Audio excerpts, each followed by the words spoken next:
Dalam Bapa dan Putra dan Kudus. Amin.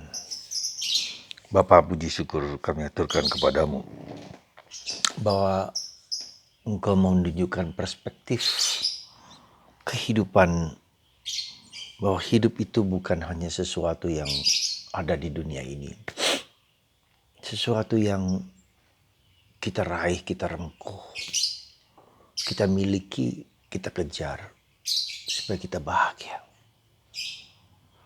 Bantu kami ya Bapak, supaya kami menjadi anak Allah, menjadi putra Allah yang berbagi kebaikan bagi orang lain. Seperti Bapa memberikan dirinya dalam Putra Yesus Kristus, dan Bapa dan Putra memberikan kepada kami Roh Kudus. Bantu kami untuk berbagi kepada siapapun. Terpujilah namamu kini dan sepanjang segala masa. Amin. Para saudaraku terkasih dalam Kristus, mungkin kita perlu sekali-sekali untuk merenung, untuk melihat untuk apa kita hidup ini. Beberapa hari yang lalu ketika dalam doa lingkungan ada seorang bapak yang menceritakan begitu banyak bapak-bapak yang lari ke hobi mancing. Hampir banyak bapak, entah ke Danau Toba atau ke pemancingan dan seterusnya. Mereka menikmati hidup atau melepaskan penat-penat kehidupan dengan memancing. Seolah-olah dengan memancing itu mereka melepaskan kebosanan, kejenuhan, kecapean, keletihan dengan enjoy seperti itu. Dan tidak banyak yang ikut dalam kegiatan-kegiatan rohani, ke doa lingkungan, ke gereja. Ya. Bagi mereka itu kegiatan rohani itu sesuatu yang tidak menyenangkan, tidak menggembirakan. Nah, saya mencoba menjawab mengatakan bahwa ketika orang belum menemukan arti the meaning of life,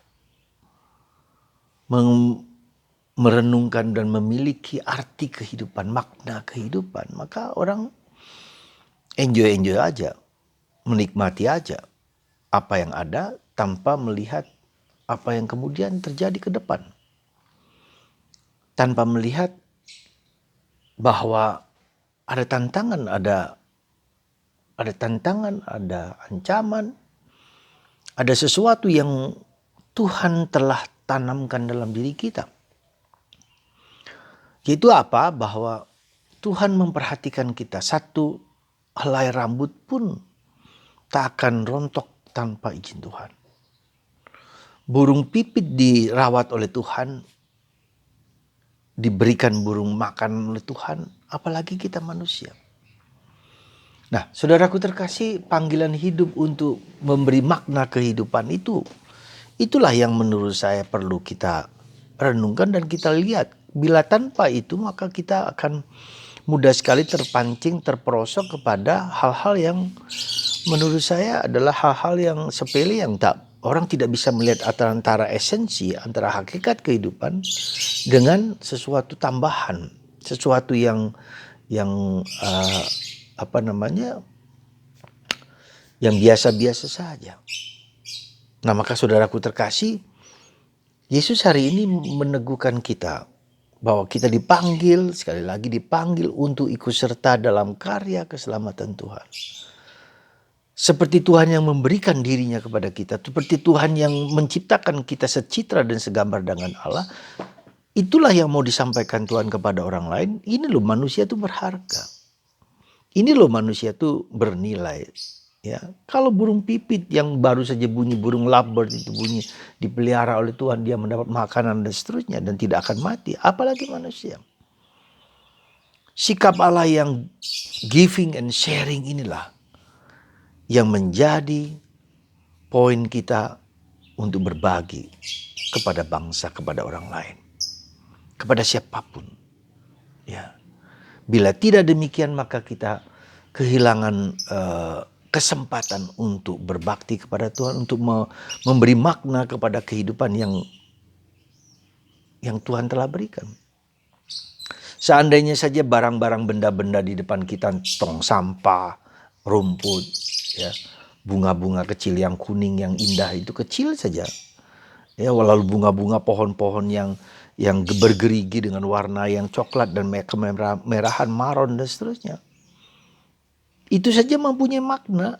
Ya, burung-burung yang bernyanyi itu punya makna, dia bergembira dengan suara-suaranya. Begitu banyak pohon dan bunga-bunga di sekitar alam semesta itu pasti punya makna.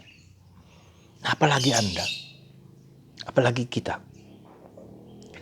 Nah, makna terhadap apa saja yang kita alami, kehidupan yang kita alami, entah suka entah tidak suka, pasti ada sesuatu pesan yang harus kita jalani, yang harus kita lalui, yang harus kita go pass through, harus melewati jalan itu. Kita harus menebas hutan-hutan dan rumput-rumput yang terbang yang tinggi supaya kita bisa berjalan, dan itulah makna kehidupan, dan kita bagikan kepada orang lain. Semoga Anda dan saya menemukan makna yang Tuhan berikan kepada saya lewat hal-hal yang sekarang ini terjadi dalam diriku.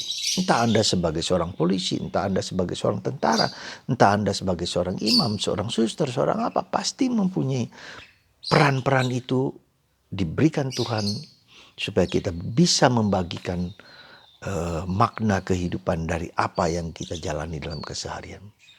Semoga Anda dan saya dan kita semua diberkati Tuhan, dikasihi Tuhan, dicintai Tuhan, dan kita bagikan itu pada orang lain. Bagikan kepada orang yang dekat dengan kita, entah suami Anda, entah istri Anda, entah anak-anak Anda, entah cucu Anda, siapa saja. Lewat peristiwa-peristiwa yang sedang saya hadapi, entah penderitaan, entah sakit, entah kesulitan apapun, lewat semua itu, ya, kita diminta untuk membagikan cinta kasih Allah yang agung. Kegembiraan dan sukacita di dalam penderitaan itu saja sudah merupakan rahmat yang orang lain lihat bahwa Anda tetap bertahan bahagia dalam derita yang sedang terjadi. Semoga Tuhan memberkati Anda. Kita lebih berharga dari burung pipit, dan satu helai rambut pun diketahui oleh Tuhan. Mari kita mengenali kehendak Tuhan, makna hidup yang Tuhan berikan kepada diriku. Pasti bermakna, apapun juga. Tuhan memberkati Anda semua dalam Bapa dan Putra dan Roh Kudus. Amin.